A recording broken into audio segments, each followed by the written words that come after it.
back to Off the Play, episode 3 here, joined by former AFL player Matt Campbell, 82 games with North Melbourne, 79 goals, a lot of those on the G, as you like to tell everyone at Buffalo's training, mate, don't lie. But we're here to talk about you today, and my first question I have, Matt, is growing up in Alice Springs, a lot of people look at former AFL players, territory players, and they think they're all from Darwin. They think everyone lives the same lifestyle. What was it like as a young fella growing up in Alice? Yeah, obviously growing up there, footy was really strong, as it is anywhere in the territory. Pioneer boy, as you can see by the shirt. I was pretty lucky. When I was growing up, we had Darryl White in the system, Richie Cole, Fred Campbell, and then got to watch the back end of Gil McAdam, obviously at the Lions there. But also, Lockie Ross, I played with at Pioneers. He spent a bit of time at Essendon and West Adelaide. Got a bit of mentorship from Greg McAdam. Played a lot of footy against Adrian McAdam, so it was quite funny. And the time I was sort of playing senior footy, I came across most of the guys that had been drafted or been to the AFL in my young sort of teenage days there, footy in Alice. So I was pretty fortunate, I suppose, to all the guys that were out of that region. I'd had a connection with it at some stage or some point in my life. So it was good in that way. Obviously got a lot of brothers that have put on the Pioneer jumper as well. But can you talk about your transition into the AFL system? You didn't go the traditional route, I suppose. Didn't get drafted as that 17, 18-year-old straight from the Thunder system. Heard a little rumour that you might have been a bit naughty, a bit playing up on that Thunder trip one of those years there, and that could have played a role there. But you went the long route and played a lot of senior football at North Adelaide. Tell me about your decision to go down to Adelaide, how you ended up there, and how that helped you then entering the AFL system as, say, a 19, 20-year-old. Yeah, I suppose it all starts, when you're playing school footy, and you get picked in those school sport teams, you go away. Got told I was too small on a couple of occasions from the old favourite coach back then, Alan Perrin. So Alan, if you're listening, you were wrong. But look, going through the state stuff, Territory Thunder and all that stuff, it wasn't really an ambition of trying to get there. We were just playing footy in Alice for our local club, and the argument still goes now, mate. The old Berriman line argument. How many boys from the top end are getting picked in the NT team? How many boys from the south are getting picked? That argument's still going. Oh, look, it's hard because, and being working in that system the last 3 years before this, noticing what their training standards are like down there, or what facilities and equipment they got and coaches and resources and stuff compared to what we got here. It hurt me because I was watching the Darwin kids up here with all the talent in the world. Not so much piss it up against the wall, but take it for granted because they got the Michael Long Centre, they got TIO Oval, they got the head coach here, they get AFL Academy comes through, they have the Thunder program, senior players here, and you go down to Alice and they're training in a group of 20, which is mixed up from under 14 boys right through to your senior men and women. So when we were kids, we were the same. We were training 5 or 6 of us trying to compete to get in a team of 30 to go away to nationals, and you had one coach come down, and Darren Buick was coach at the time, and he never watched any CAFL games. He just came down to watch training, and you pretty much got picked off training for him. And I think at times we got picked just to be the token pick from the centre, which we didn't mind. We definitely didn't go into the territory camps and territory trips having a grudge against the Darwin boys or the other boys. We just sort of found our niche in the team and got to know blokes, and that's helped me now, knowing a lot of these boys I play against and have relationships up here is from that under 18s sort of time. So but we just played footy. I played the 18s as a bit of an opportunity to go away and get out of Alice, I suppose, for a weekend. Who gets to go to Melbourne and play footy? Sometimes curtain raised AFL games, but spend a week away in Melbourne with a bunch of territory boys having a laugh, and some great memories we had, and then after that it was this NFL just sort of happened because my brother got delisted from Melbourne, and they'd rang him because they want to get him across, and my dad being a big sort of footy head and a bit of a sort of part-time manager for us, he ushered us all into the car, me, my brother and 2 other mates of mine, and said, let's go to Adelaide for a week and have a tryout. And we thought we were going there just to try it with the 17s or the 19s, I think they were. And Andrew Jarman called us all over to train in the senior team. So after that week of training, that offered me a spot on the senior list along with Joel. So out of I suppose just your training form and just having that talent, you get noticed. And then went back to Alice, and Dad said, you've got to go back to Adelaide for pre-season. I said, stuff that. Yeah. So I've just won the Minnan medal in Alice Springs. I'm the best player in the comp. I'm only 17. I reckon I can win another 3 at least, which is one of my goals, because some of the players I looked up to, Uncle Lance White and Graham Smith and Lockie Ross and these blokes, the blokes who had won Minnan medals, Kelvin Marr, watching him run around. So yeah, didn't really want to go, but my brother was there, my mates were going, so I thought, why not have a crack, see what it's like. 6 weeks in the time down there, played round 1, played the first 6 rounds or something in the senior team at the age of 18. So yeah, just everything went really quick from that time I went to Adelaide to end up in North Melbourne. It all went, even though it was 2 years, but it just went really quick. Seemed like a whirlwind, just sort of played my first sample game. The next thing you know, I'm on the G playing my first AFL game. Everyone always talks about the dream of playing AFL. What was your experience finding out that, shit, all of a sudden I'm going to play for North Melbourne? Did you, obviously the way you got drafted, how was it? Can you remember the day? Do you remember who you told, the first phone call, things like that? Yeah, I remember it really well, because the night before, Adelaide Crows rang me and said, we're going to take you tomorrow because we've monitored you, you've been in Adelaide. North Melbourne flew me down for a medical, which is pretty daunting, because I didn't really like Melbourne, even though I'd been there a couple of times with Thunder. I didn't like Melbourne, the hustle and bustle, and big city, and everyone's running 100 mile an hour. And we were walking in the city, me and Neville Stibbard, who was recruiting manager, and I was just looking up at buildings and just being a kid from the bush and looking around, and I lost him in the crowd. He'd walk 200 metres ahead of me just because his mindset was just to get to where he was going. Pretty easy to lose in the crowd, matey. Well, yeah, I'm not that big, but Sorry, look, mate. I just went, was a little bit sort of daunted about going to Melbourne, and then when Adelaide rang me, I thought, oh, this is awesome, going back down to Adelaide. I've spent 2 years there, got some mates, know some people, already made connections. The next morning, I'd got up to watch there wasn't the national draft, so there wasn't the whole fan thing about, just a big draft, Or and was it everyone online excited. or something? Yeah, it was just you just had to watch it on the computer. Yeah. But living out where we were, 25 k's out of Alice, there was no internet. Mum and Dad didn't have internet, and the one auntie that did have internet on the block wasn't home, so I was driving around to all my aunties' houses trying to find someone who's got some internet so I can get on there. And little did I know, I probably should have just stayed near the phone, because that's where they were going to ring. Yeah. So by the time I'd come back, the draft had finished, and my older brother Joel was sitting on the couch, and it was really, really blunt sort of, oh, you got drafted to the Kangaroos. There was no congratulations. Younger brothers and sisters weren't, sort of jumping out of joy. They just all sat there. My first thought was, oh shit, going to Melbourne. Yeah. Pretty daunting, And I hated North Melbourne as a kid, because they've had some they were a good team. Wayne Carey, Glenn Archer, Scholl, and McKernan, all these blokes, Brent Harvey. So I didn't like them because they'd beaten Brisbane a couple of times in finals. So I was thinking, oh, here we go. And I remember my mum was in hospital at the time with cancer, and we went up to the hospital, and that's when the real eruption went. As I walked down the corridor, Nana's there, all the uncles and aunties there, and older sister, and then Dad's there, and everyone got really excited then.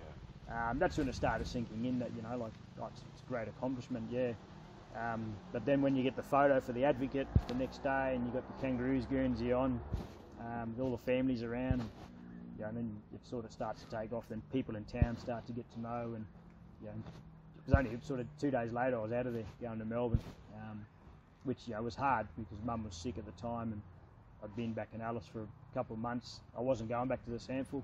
I was happy to stay in Alice and play with Pioneers, and now my world just got turned sort of not upside down, but flipped the other way. I've sort of given up that semi-professional footy dream and wanted to be back home, but now I've been sort of thrown into.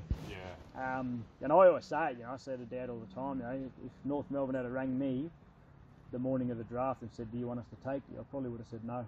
Oh, wow. Because my mindset was to stay home and be by Mum's side and spend the last, I think, she only really got another 2 months out of life, after that. So, I was thinking, if she's going to be around for another year or two, I wanted to be home and play footy there, and try and win a premiership Pioneers for her and win another Minian and whatever. But so it's a funny story. If they had have rang me, I probably would have said, so I'm happy here. It would have been a real mixed emotions for you, I suppose, having your mother being sick, and then finding out that you've essentially achieved a dream, maybe not for yourself, but a dream that so many people in Alice would have been telling you to chase. So it would have been such a tough time for you, I suppose. Oh yeah, and I think a little bit too was the embarrassing thing for me was if I'd have thrown it away, how many other kids in the territory would jump at that opportunity? Yeah. And I'm learning that more and more now, later in life, and being a part of some kids really trying hard to get there.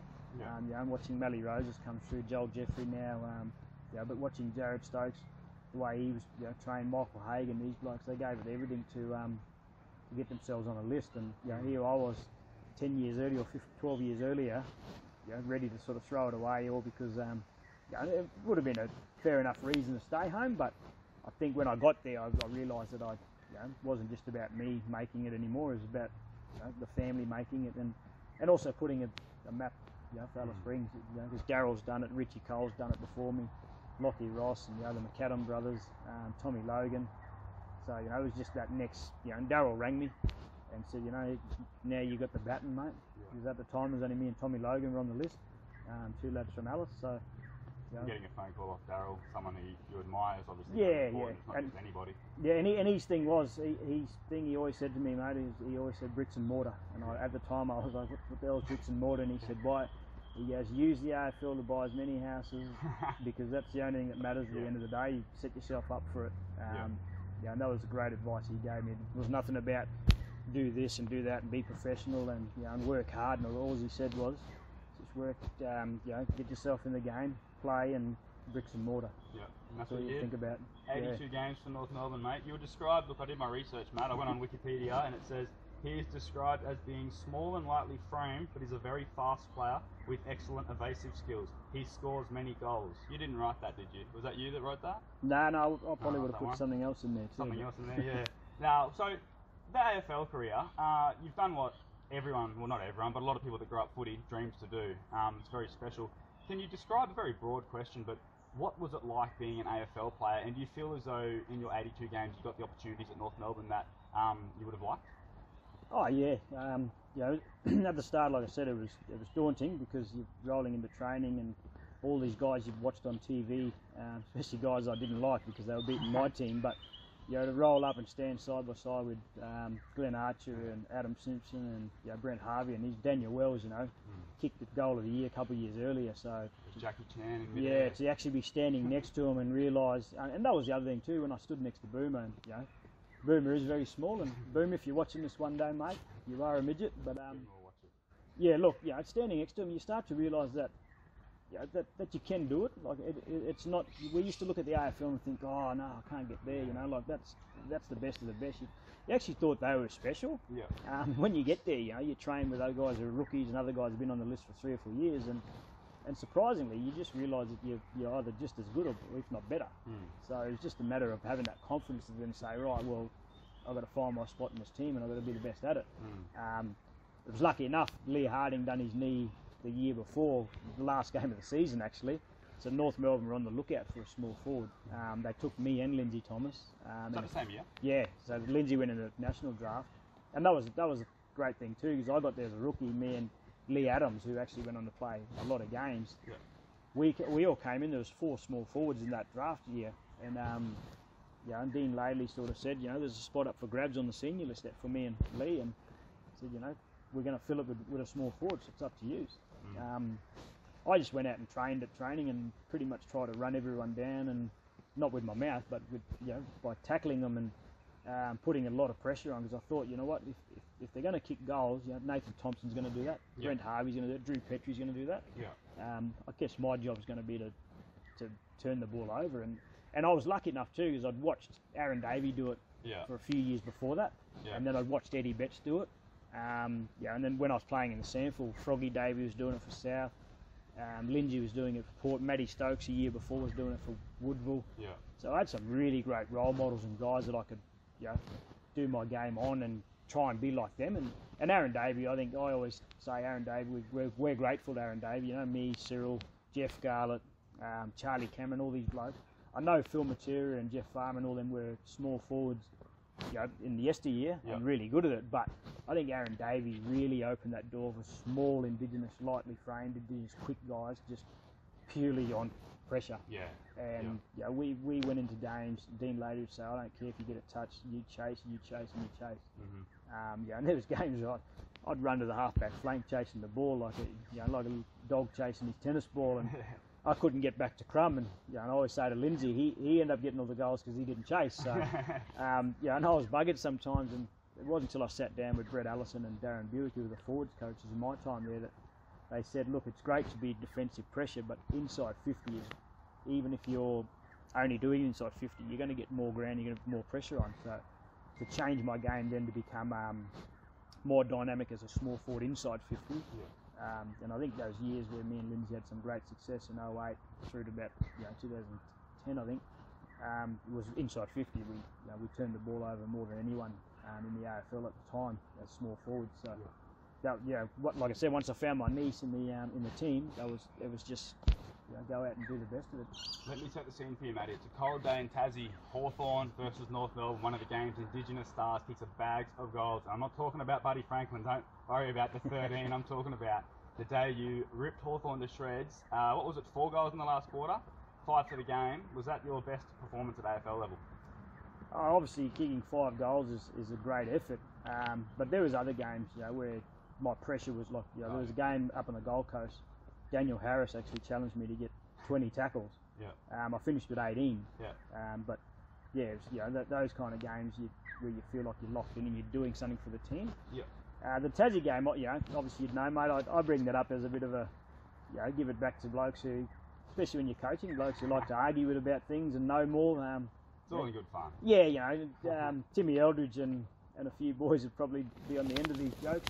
But kicking 5 in an AFL game, there's, like you said, not many blokes have played AFL, but there's also not many blokes who kick 5. So that's a bit of fun just to give blokes. But that game was just the right time, right spot. I'd actually only had 2 kicks till 3 at a time.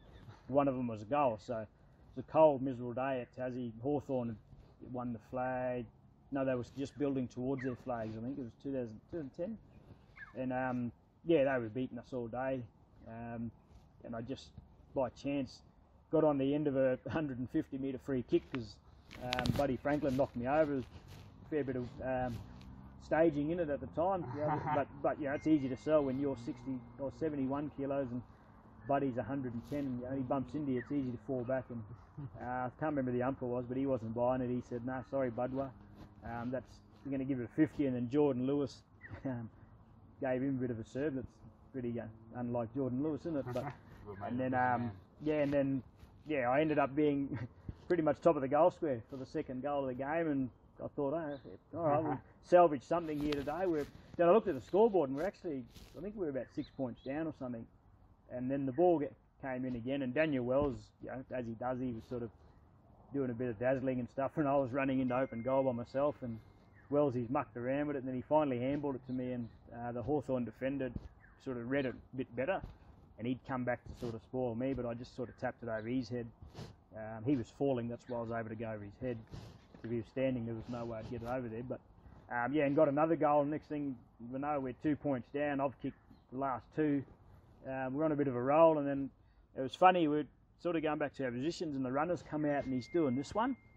And I actually thought it was for Wellesley to have the goal square and everyone else to get out, because he's obviously a star player and get out of his way. And then I'd started jogging up, and the runner goes, no, flash, you're one out, everyone else up. And Lindsay's looked at me. Lindsay was he was one of our main goal kickers too, and Brent Harvey was there, and we're all looking at each other. So I've just sort of pumped the chest out a bit of Jonathan Brown and gone, boys, give me the space. And Paul Propolo were playing on me at the time. I think I always say to people, it was the last time Poppy played in the back line. He ended up becoming really good small forward for Hawthorn after that, along with Cyril and Bruce. So just got on the end of another goal and put us up by 4 points, and that was number 5 for the day. And unfortunately, talk about Silk Burgoyne, he got the next centre clearance and straight down the throat of Buddy, and Hawthorn kicked another goal and they ran away with it. So but walking into change rooms, you sort of, it's really sort of knock you back in your seat, because you roll in thinking you're the man. You kick 5 and kick 4 in the last quarter and try to scrape the team over the line, but Brad Scott wasn't having none of that. He sprayed the team and sort of said to me, well, Flash, if you had done that from the start, you might have ended up with 15. But you've got to, the learning curve was, you got to try and get in the game earlier. But in saying that, small forward in the AFL, It's one of the hardest positions to play. That's why you see Charlie Cameron and Eddie Betts and these blokes now. They do get a little bit more time 1-8. Talk about your last season at AFL level, Matty. Look, I looked at the stats, and I don't know if I have the full perspective here, but it looked like a lot of the games there you were playing as a sub, not getting a lot of game time. And then your last 2 games, you kicked 3 goals in each of them, one of them being a final. Do you feel as though it was a harsh delisting? How did you end up off the AFL list, I suppose, and what are your thoughts around that? Yeah, I mean, the sub was... I liked the sub role. Yep. Yeah, and you probably didn't want to say it. Well, I did say it to Brad Scott at the time, but, end of the day, I sat on the bench for 2 quarters, 3 quarters, and still got paid the same.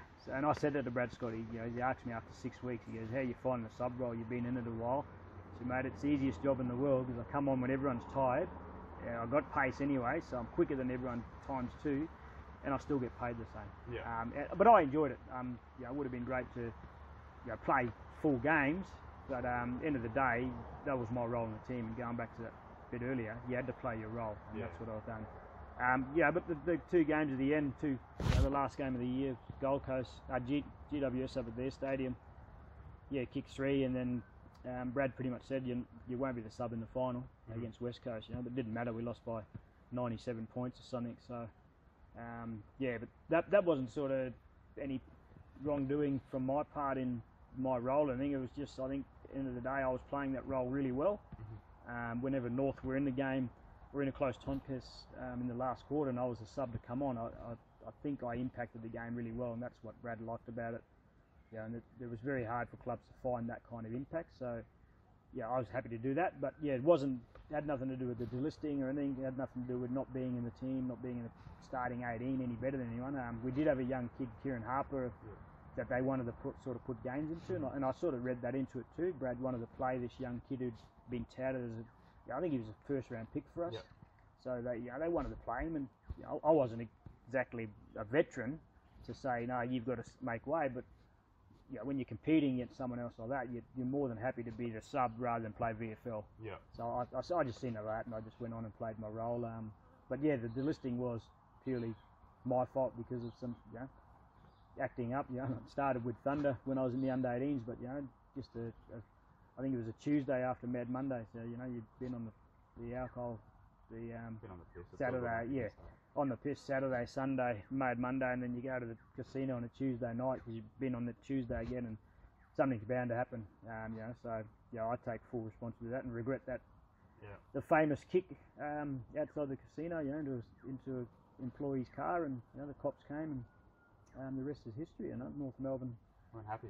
Yeah, not so much weren't happy. They had to make a stance on off-field behaviour, and how can Brad Scott stand? This was his words. How can he stand up in front of the group and preach being respectful and professional footballers and living to a standard if he's got a guy sitting there that had a few misdemeanours and a few hiccups throughout my 6 years at North? So quite understandable. I sort of was a bit blindsided because I was contracted. So I was still expecting to get paid.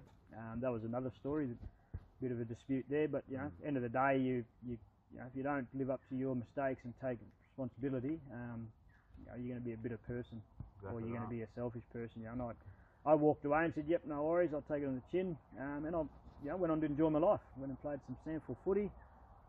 Was able to play in Country Victoria, Country SA. Played in Gove. Was able to play and coach Darwin Buffaloes. I always sit there and say, people say, "We reckon you'd still be in the AFL system now?" Who knows? But if I was, I wouldn't have got these opportunities that I'm doing up here. I wouldn't have got to work in the AFL for AFL&T and be a part of the talent programs. I wouldn't have, wouldn't be at Clontarf at the moment. Wouldn't have coached the Darwin Buffaloes and got to be able to, impact Mally Rose's, footy sort of upbringing, and wouldn't have got to know some certain people. So, you look at things and you don't sort of say, "Oh, if I'd have done this, this, and this," but you just look where you're at, and you can easily say, "If I'd have stayed there, I wouldn't be doing this." Yeah.